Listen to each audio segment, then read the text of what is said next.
Friends, welcome back to the channel Ashish sir. आज के इस वीडियो के अंदर हम बात करने वाले हैं स्टाफिंग की। जैसे कि आप सभी स्टूडेंट्स को पता होगा कि किसी भी ऑर्गेनाइजेशन को स्टार्ट करने के लिए जितनी अहम रोल प्लानिंग करता है, जितना ही अहम रोल प्लानिंग प्ले करता है, उससे कई ज्यादा इंपॉर्टेंट होता है selection of a right staff for the right time at a right purpose. मतलब हम जब बात करते हैं किसी भी तरीके की ऑर्गेनाइजेशन की प्लानिंग की, तो उसे एग्जीक्यूट करने के लिए, उसे ग्राउंड लेवल पर सक्सेस के दरवाजे तक पहुंचाने के लिए अगर पूरी मेहनत कोई करता होगा तो वो होता है हमारा well qualified, well trained, well experienced staff. Staffing plays a very very important role, क्योंकि किसी भी ऑर्गेनाइजेशन की सक्सेस और फेलियर उसके स्टाफ के ऊपर डिपेंड होता है। और जब हम बिजनेस को एक नए आयाम तक ले जाने की कोशिश करते हैं तो वहां पर एक बैकबोन की तरह होता है किसी भी कंपनी का स्टाफ। तो स्टाफिंग को हम किसी भी तरीके से नजरअंदाज नहीं कर सकते। जैसे कि आप सभी को पता है कि किसी भी तरीके के मैनेजमेंट को सक्सेसफुली रन करने के लिए, किसी भी तरीके के ऑर्गेनाइजेशन को रन करने के लिए प्लानिंग और ऑर्गेनाइजिंग हमने अच्छी तरीके से सीखी, बट वहां पर थर्ड और सबसे अहम रोल स्टाफिंग प्ले करता है। कैसे प्ले करता है स्टाफिंग रोल? तो यहां पर आज हम डिस्कस करना है स्टाफिंग और उसके इंपॉर्टेंस के बारे में। आप सभी को मैं बता देना चाहता हूं कि यहां पर आप किसी भी तरीके के रोल को प्ले करने जाए तो स्टाफिंग का सिलेक्शन आपको बहुत अच्छी तरीके से करना है। सिर्फ स्टाफ को सिलेक्शन करने से कुछ होता है क्या? नहीं। स्टाफ को सिलेक्शन करने के अलावा भी आपको उन्हें ट्रेन करना होगा, आपको उन्हें एक प्रॉपर तरीके का डायरेक्शन देना होगा, तो ही वो स्टाफ अपनी पोटेंशियल से अच्छा काम करने वाले हैं। तो यहां पर हम लोग शुरुआत करते हैं स्टाफिंग के मीनिंग से। Staffing is the function of execution according to the plan. यानी भाई साहब, जो स्टाफिंग है वो एज पर द एग्जीक्यूशन होना चाहिए। यानी हमने जो प्लान किया है उस प्लानिंग का एग्जीक्यूशन प्रॉपर हो रहा है कि नहीं, इसकी जांच पड़ताल हमें टाइम टू टाइम करते रहना चाहिए। It is the process of attracting, recruiting, selecting, placing, appraising, remunerating, developing and retaining the best workforce। यानी भाई साहब, जब हम कहते हैं कि ये हमारा स्टाफ है, हमारी कंपनी को एक नया आयाम तक पहुंचाने के लिए मदद करता है, ये कंपनी का की पर्सन है, तो सिर्फ ऐसे हवाओं में बात करने से कभी भी होने वाला नहीं है। उसके लिए हमें स्टाफ को अट्रैक्ट करना होगा। हम स्टाफ को रिक्रूट करते हैं, हम उसे उसके कंधों पर जिम्मेदारी देते हैं, उसको सिलेक्ट करते हैं, उसको प्लेस करने का काम करते हैं, और जब वो अच्छा काम करता है तो उसको अप्रिशिएट करने का भी हम काम करते हैं, उसे मोटिवेट करने का काम करते हैं, उसको उसके रेम्यूनरेशन प्रॉपर टाइम पर पे होना चाहिए, उसके अंदर उसकी मेंटल एबिलिटी को हमको क्या करना है, डेवलप करना है, उसकी पर्सनालिटी को डेवलप करना है, और हम कोशिश करते हैं कि उस स्टाफ को हमारे पास लंबे समय तक रिटेन कर पाए, क्योंकि अच्छा स्टाफ बार बार नहीं मिलता। तो इसीलिए हमारे स्टाफिंग को प्रॉपर तरीके से हमें क्या करना है, यूज करना आना चाहिए। Overall growth and success of every venture is based on appropriateness of the staffing function. यानी किसी भी तरीके की ग्रोथ, किसी भी कंपनी का सक्सेस हमें डिपेंड करता है कि उसका स्टाफ किस तरीके से होता है।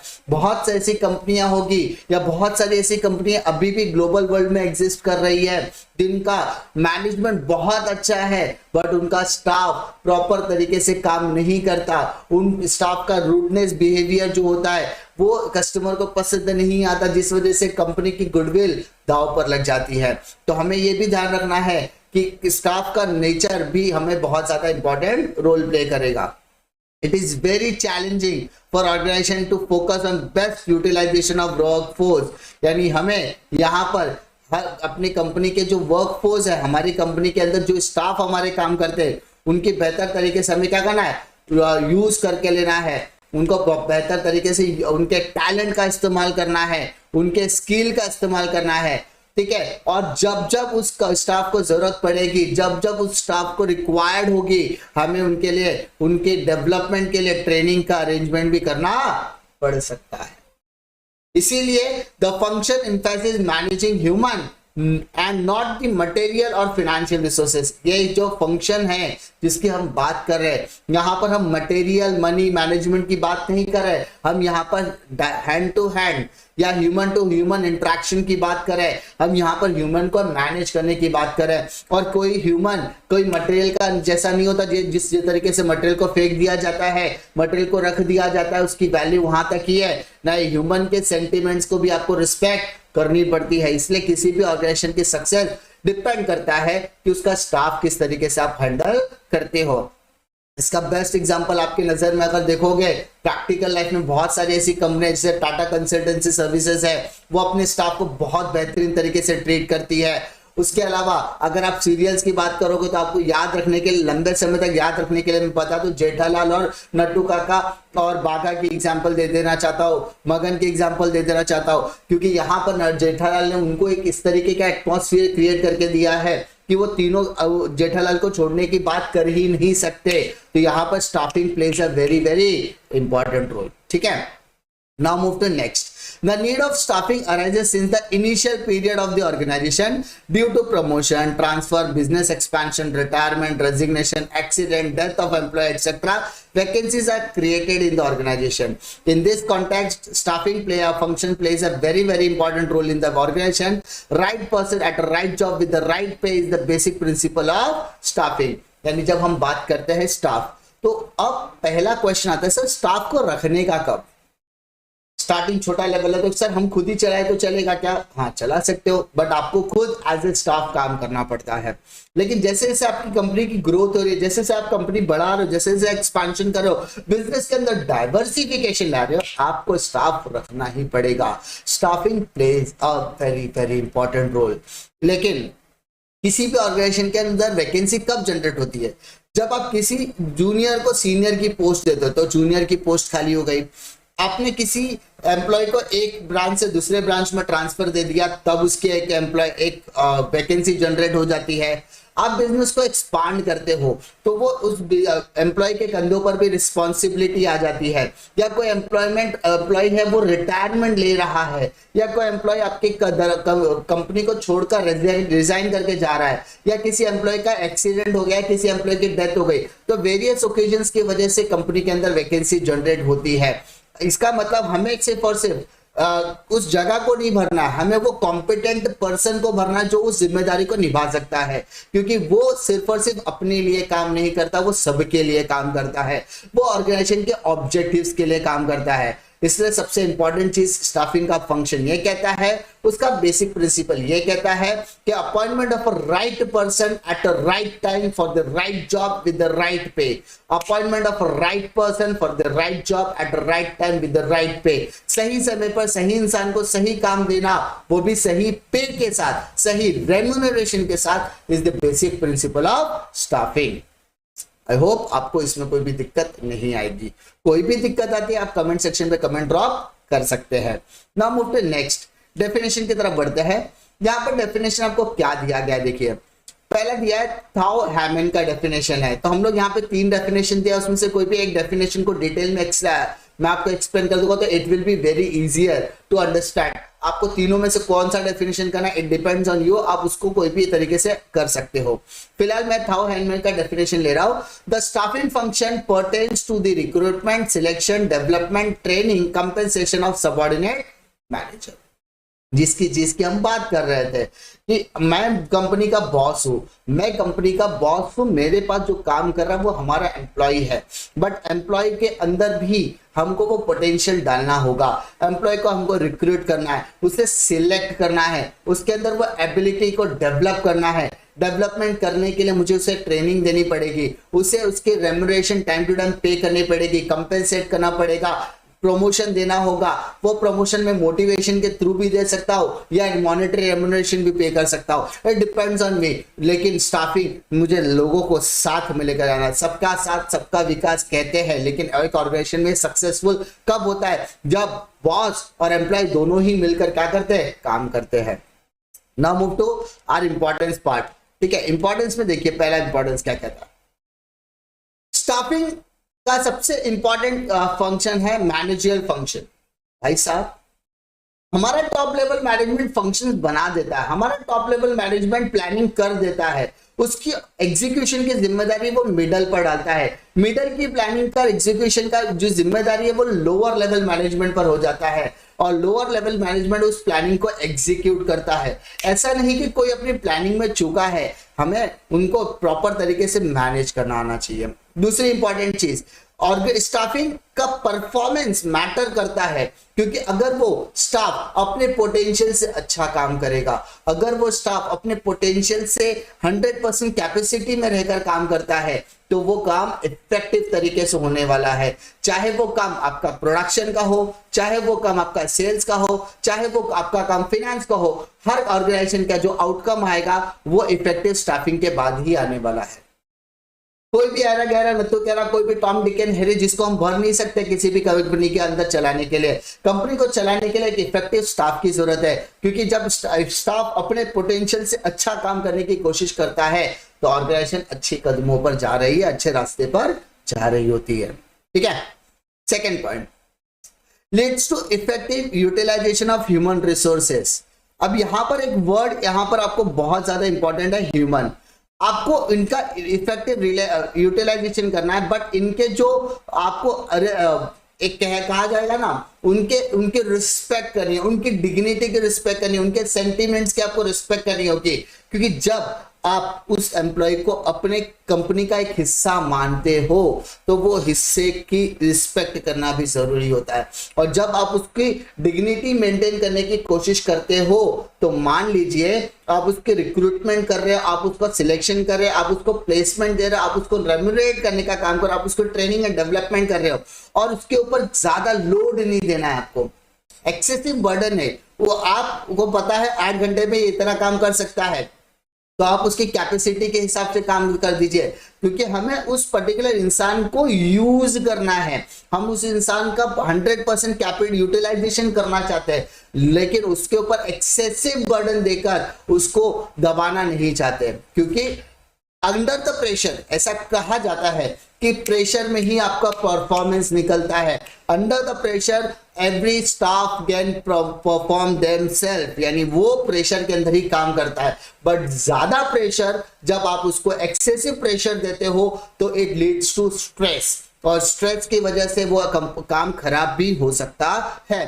किसी भी स्टाफ के ऊपर आप प्रेशर जरूर दीजिए परफॉर्म करने का, प्रोग्रेस करने का, लेकिन उसके ऊपर एक्सेसिव बर्डन मत दीजिए, क्योंकि वो स्ट्रेस में कन्वर्ट होगा और स्ट्रेस आपके पूरे काम पर पानी भी फेर सकता है। Now move to third point, build cordial relationship. Sir cordial word का मतलब क्या होता है बेटा? कॉर्डियल का मतलब होता है हमें कम्युनिकेट प्रॉपर करना है, हमें लोगों से के साथ कोऑर्डिनेट प्रॉपर करना है। ऐसा नहीं अरे तू तो मेरा एम्प्लॉय है, चल तेरे को मैंने काम दिया, काम करके दे रहे, तेरे को घर कंपनी से निकाल देंगे, इस तरीके की टोनिंग आपको नहीं करनी है। If you respect your employees will going to respect the company as well. जब आप एम्प्लॉय की रिस्पेक्ट करोगे तो employ will going to respect the organization as well. Manager के जब एम्प्लॉय की रिस्पेक्ट करते तो एम्प्लॉय भी मैनेजर के लिए जान भी हासिल करके दे सकता है, लेकिन उसके लिए हम दोनों के बीच में, आप लोगों के बीच में, ऑर्गेनाइजेशन के बीच में कॉर्डियल रिलेशनशिप का होना बहुत ज्यादा जरूरी है। Fourth point, health human resource development. भाई साहब जब हम बात करते हैं कि कोई भी एम्प्लॉय आकर हमारी कंपनी के अंदर जिम्मेदारी ले सकता है, लेकिन अगर वो एम्प्लॉय फ्रेशर होगा तो कंपनी मार्केट के अंदर एक्सपीरियंस की कमी नहीं है, ऐसा कहा जाता है। और we need experience faculties, we need experienced employ, we need experienced worker. But भाई साहब मार्केट में फ्रेशर को एक्सपीरियंस कब आएगा? जब आप उसको काम दोगे तो आप उसको क्या करो, लो फ्रेशर है कोई बात नहीं, पोटेंशियल है, क्या है पोटेंशियल, भाई तू काम कर सकता है, तेरे अंदर वो स्किल आ सकती है, तुझे ट्रेनिंग देना पड़ेगा, ट्रेनिंग दीजिए। अगर वो आप उस ह्यूमन रिसोर्स यानी जिसको हम स्टाफ कह रहे हैं, अगर आप उसको प्रॉपर ट्रेनिंग दोगे, डायरेक्शन दोगे, कमांड दोगे, तो वो अपना काम अच्छी तरीके से करेगा और एक टाइम उसके अंदर भी स्किल आएगा, उसके अंदर भी एक एक्सपीरियंस, क्योंकि काम होगा तो ही वो अपने फेलियर से एक्सपीरियंस कलेक्ट करता है। लोगों के एक्सपीरियंस सुन के वो अपने आप को पोटेंशियल को डेवलप करने की कोशिश करता है। तो हमारा काम क्या है एज ए स्टाफिंग फंक्शन, हमें उनके अंदर उनके ह्यूमन रिसोर्स को डेवलप करने की कोशिश करनी है, ताकि मैनेजर जो कहेगा मैनेजर एबिलिटी के हिसाब से उसको वो प्रॉपर तरीके से फॉलो करेगा और खुद भी डेवलप होगा और कंपनी को भी डेवलप करेगा। Next, helps in effective use of technology and other resources. भाई साहब, अगर हमारे कंपनी में कोई एम्प्लॉय है जिसको कुछ नहीं आता, नील बट्टा सन्नाटा है, लेकिन उसके अंदर विलिंगनेस है सीखने की। इंसान कब आगे बढ़ता है? जब उसके अंदर विलिंगनेस हो। अगर उसके अंदर विलिंगनेस ही नहीं है ना, तो आप उसके सामने कुछ भी कर दो, जान भी दे दोगे, वो कुछ नहीं सीखने वाला है। उसी तरीके से किसी भी एम्प्लॉय के अंदर अगर विलिंगनेस है, सीखने की एबिलिटी है ना, आप उसको कुछ भी सिखा सकते हो और वो कुछ भी सीख सकता है। और एक टाइम ऐसा आएगा कि वो आपसे बेटर काम कर सकता है, लेकिन उसके अंदर क्या होनी चाहिए? एबिलिटी होनी चाहिए। और उस मैनेजमेंट के अंदर ये भी पोटेंशियल होना चाहिए कि वो अपने एम्प्लॉय को सही डायरेक्शन में ट्रेनिंग दे, क्योंकि training plays a very very important role. Market में इस एनवायरमेंट के अंदर technology day to day update होने ही वाली है।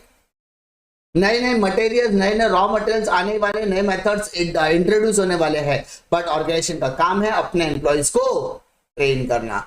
अगर आप उसको ट्रेन करोगे तो उस टेक्नोलॉजी का वो बेटर इस्तेमाल करेगा, जितने भी रिसोर्सेज उसके पास अवेलेबल है उसका बेहतर तरीके से इस्तेमाल करेगा। ये दोनों चीजों का जब बेहतरीन तरीके से इस्तेमाल होता है तो वो अपने स्टैंडर्ड के हिसाब से काम करेगा और वो अपनी प्रोडक्टिविटी को बढ़ाने की कोशिश करेगा, दोनों ही मैनर में, क्वालिटी एंड क्वांटिटी, क्वालिटी और क्वांटिटी दोनों से वो कॉम्प्रोमाइज करने वाला नहीं है, क्योंकि उसके ऑर्गेनाइजेशन उसे प्रॉपर समय पर ट्रेनिंग दी है और उस ट्रेनिंग के बदौलत उसने टेक्नोलॉजी और मेथड्स में अपने आप को अपग्रेड भी किया हुआ है। नाउ कम टू नेक्स्ट वाला point, that is improved efficiency. My dear sir, efficiency मतलब क्या? मानो आप 12th स्टैंडर्ड में हो, अगस्त का मंथ अभी चल रहा है और आपने 10 मिनट पढ़ाई करना शुरू किया है, तो 10 minutes is your efficiency. 10 minute में आप एक क्वेश्चन कर रहे हो, धीरे धीरे 10 का 12 मिनट होगा, 12 का 15 होगा, 15 का 20, 20 से 25, 25 से 30, 30 से 35, धीरे धीरे आपकी टाइम क्या हो रहा है? बढ़ रहा है। जैसे जैसे आपका टाइम बढ़ रहा है वैसे वैसे आपकी प्रोडक्टिविटी बढ़ रही है, वैसे वैसे आपकी एफिशिएंसी भी बढ़ रही है, क्योंकि आप खुद का डेवलपमेंट भी चाहते हो और साथ ही साथ ऑर्गेनाइजेशन का डेवलपमेंट भी चाहते हो। उसी तरीके से किसी भी तरीके की कंपनी के अंदर अगर किसी भी एम्प्लॉय का परफॉर्मेंस मैटर करता है, किसी भी एम्प्लॉय के अंदर उसका ट्रेनिंग मैटर करता है, तो ट्रेनिंग की वजह से उसका परफॉर्मेंस इंक्रीज कर सकते हैं और परफॉर्मेंस की वजह से वो अपनी कैपेबिलिटीज पर काम कर सकता है, अपने अंदर वो कॉन्फिडेंस बिल्डअप कर सकता है एंड वो एफिशिएंसी ला सकता है जो उसे उस ऑर्गेनाइजेशन की मदद से मिली हुई है। तो हमें यहां पर उसके लिए सारे के सारे जद्दोजहद करनी होगी, क्योंकि एफिशिएंसी लीड होगी तो वो क्वालिटी एंड क्वांटिटी दोनों के साथ आपको प्रोडक्टिविटी देने वाला है। नेक्स्ट पॉइंट की तरफ आते हैं, that is point number 7, long term effect. भाई साहब, किसी भी एम्प्लॉय को कोई भी ऑर्गेनाइजेशन ट्रेन करता है ना, ये नहीं सोचता 6 महीने के लिए ट्रेन करा, 3 साल के लिए, 3 महीने के लिए। वो सोचता है ये एम्प्लॉय को महीने का ट्रेन किया तो वो लंबे समय के लिए मेरे पास, यानी ये मेरे कंपनी का लंबे ऐसा घोड़ा बनना चाहिए। Reason is simple, employ qualified हुआ है, एम्प्लॉय के अंदर एफिशिएंसी है, एम्प्लॉय के अंदर स्किल है, तो भाई साहब हमें टेंशन ही क्या है? हमारा एम्प्लॉय बेहतरीन तरीके से क्या करने वाला है? काम कर। हमें सिर्फ उसे एक रास्ता दिखाना है, उसको वो सक्सेस का पाथ, कि ये रास्ता भाई तेरे लिए है, ये रास्ते पे तो चलेगा तो ऑर्गेनाइजेशन का तो भला होने ही वाला है। बट मैं तुझे क्या कर सकता हूं? मैं भाई तुझे ये बेनिफिट भी पहुंचा सकता हूं, तो लेकिन you should be very loyal to us at the same time. मुझे उसकी मेहनत की कदर भी होनी चाहिए। तो हमें क्वालिफाइड स्टाफ भी चाहिए, एफिशिएंट स्टाफ भी चाहिए, स्किलफुल भी चाहिए, क्योंकि हर एम्प्लॉय कंपनी का एक असेट होता है और असेट के जैसा ट्रीट करते हैं तो भाई आप उसको लॉन्ग टर्म इफेक्ट की तरह ही लेने वाले हो, उसको पॉजिटिव मैनर में लेना चाहिए। उसका अगर निगेटिव बिहेवियर भी है एम्प्लॉय का ऑर्गेनाइजेशन, तो हमें उसके रीजंस को जानने की जरूरत है कि वो एम्प्लॉय को किस तरीके से हम पॉजिटिव कर सकते हैं, उसके अंदर किस तरीके से एफिशिएंट तरीके से हम उसको यूज कर सकते हैं। ठीक है, तो हमारे कंपनी के एम्प्लॉय को लंबे समय तक हमें बोलते हैं ना, हमसे काम निकालना आना चाहिए। Next point, essential contribution. अब हम क्या चाहते हैं, सबसे पहले कंपनी को समझाना चाहिए कि हम आपसे क्या एक्सपेक्टेशन करते हैं। आप अच्छे क्वालिफाइड हो, आपके पास एक्सपीरियंस है, आपके पास वो पोटेंशियल है, यू हैव एफिशिएंसी, सब कुछ है, बट आपका कंट्रीब्यूशन इस ऑर्गेनाइजेशन में क्या होगा उसको आपको एक्सप्लेन करना होगा, ताकि फ्यूचर में कंपनी को किसी भी तरीके का चैलेंजेस आए तो उस चैलेंजेस से लड़ने के लिए सिर्फ टॉप लेवल मैनेजमेंट नहीं होना चाहिए, उसके साथ एम्प्लॉइज भी होने चाहिए। एम्प्लॉय बोलेगा ठीक है ये प्रॉब्लम है, कोई दिक्कत नहीं, सैलरी नहीं मिलेगी तो भी चलेगा, बट इसने मेरे को बहुत लंबे समय तक काम किया है, ये कंपनी ने मुझे बहुत साथ दिया है, मैं इसके साथ एक इमोशनली भी अटैच हूं, तो भाई साहब मेरा कंट्रीब्यूशन भी इस एम्प्लॉय कंपनी के साथ होना चाहिए। तो भाई हम सिलेक्ट करते हैं, हम स्टाफ को सिलेक्ट करते हैं ताकि कंपनी की ग्रोथ बनी रहे, कंपनी की कंटिन्यूटी बनी रहे, लेकिन उसके लिए एम्प्लॉय का डेवलप होना भी बहुत ज्यादा जरूरी है। तो सिलेक्शन भी हमें उस लेवल पर करना चाहिए कि लंबे समय तक रहेगा या नहीं रहेगा। दूसरा, क्या इस एम्प्लॉय के अंदर ये कैपेबिलिटी है, वो चैलेंजेस को फेस कर सकता है या नहीं कर सकता, क्योंकि जब भी चैलेंजेस आएंगे वहां पर ही एम्प्लॉय का, वहां पर ही स्टाफिंग का एक इंपॉर्टेंट रोल देखने को लिए मिलेगा कि एम्प्लॉय कितना एफिशिएंट है उसे प्रॉब्लम को सॉर्ट आउट करने के लिए। प्रॉब्लम सबके पास होती है, नजरिए की बात होती है, प्रॉब्लम सबके पास होती है, नजरिए की बात होती है, कोई उस मौके को तराशता है, कोई हाथ से गवा देता है। इट डिपेंड्स ऑन अस कि हमें किस तरीके से उसे बिहेव करना है। कोरोना पैंडेमिक आया, टीचर्स के लिए बहुत चैलेंजेस आए, किसी ने हाथ पर हाथ धरे बैठे और किसी ने उस चैलेंज को एक्सेप्ट किया और ऑनलाइन में बहुत अच्छी तरीके से परफॉर्म कर रहे हैं। उन सारे टीचर्स को मेरा एक सलाम। नेक्स्ट पॉइंट की तरफ हम लोग बढ़ते हैं, प्रोवाइड जॉब सेटिस्फैक्शन। एक एम्प्लॉय है, काम कर रहा है, पगार मिल रही है, जा रहा है, ऐसा नहीं, क्या वो एम्प्लॉय उस कंपनी से सेटिस्फाइड है या नहीं। अगर उसे कंपनी के एम्प्लॉय को उस कंपनी से जॉब सेटिस्फैक्शन मिल रहा है तो वो लंबे समय तक टिकने वाला है। If he is not satisfied, if she is not satisfied with the job, उसको एटमॉस्फेयर वो नहीं मिल रहा, उसको वर्किंग एनवायरनमेंट वो नहीं मिल रहा है, तो वो सेटिस्फाइड नहीं है, तो ऑब्वियसली कंपनी में वो लंबे समय तक टिकने वाले नहीं है। क्योंकि मोटिवेशन, सेटिस्फैक्शन सिर्फ और सिर्फ फाइनेंशियली नहीं होता, नॉन फाइनेंशियली भी होता है। तो हमें उसको, उसके मोरल को बूस्ट करने के लिए, उसे मोटिवेट करने के लिए हमें उसकी रेम्यूनरेशन पर भी ध्यान देना चाहिए, उसके मोटिवेशन पर भी ध्यान देना चाहिए। अगर वो कहीं पर गलती कर रहा है, कर रही है, तो हमें उसे ट्रेनिंग भी देना पड़ेगा, तो इससे उसे जॉब का सेटिस्फैक्शन मिलेगा कि नहीं यार मुझसे गलतियां हो गई, बॉस ने मुझे चिल्लाया लेकिन उसने मुझे ट्रेनिंग भी दी, मुझसे गलतियां हो गई, बॉस ने मुझे चिल्लाया नहीं लेकिन he expect more efficiency from me. तो उस तरीके से वो हम उसके मोरल को बूस्ट कर सकते हैं। Next point, maintains harmony. हमें क्या करना है, किसी भी स्टाफ की प्रोसेस के अंदर इंडिविजुअल्स को हम रिक्रूट करते हैं, सिलेक्ट करते हैं, प्लेस करते हैं, उसको काम पर रखते हैं, उससे परफॉर्मेंस एक्सपेक्ट करते हैं, परफॉर्मेंस अच्छा है तो हम उसे प्रमोशन देने का काम करते हैं, but the criteria of the promotion should be fair. उसमें किसी भी तरीके की पार्शियलिटी नहीं होनी चाहिए। ये नहीं कि मेल है, फीमेल को प्रायोरिटी है, मेल को प्रायोरिटी नहीं है, जूनियर है, सीनियर है, जूनियर कल मेरे से पीछे आया हुआ लड़के को उसका प्रमोशन दिया जा रहा है, मुझे नहीं दिया जा रहा है। तो यहां पर आपको प्रमोशन देने का जो criteria, it should be fair, it should be performance oriented only. ठीक है, तो ही उस पूरी कंपनी के अंदर पीस होगा, शांति होगी और हार्मनी मेंटेन होने वाली है। उम्मीद करता हूं कि स्टाफिंग के इंपॉर्टेंस में आपको कोई भी दिक्कत नहीं होगी। इसी तरीके के वीडियो के लिए चैनल पे बने रहे। पिछले कुछ दिनों से मैं नहीं था एक्टिव, लेकिन अब से कंटिन्यूटी के तौर पर आपको लेक्चर्स मिलने वाले हैं। उम्मीद करता हूं कि आपको ये वीडियो में कोई दिक्कत नहीं आएगी। कोई भी दिक्कत आती है कमेंट सेक्शन में अपने कमेंट जरूर ड्रॉप कीजिए।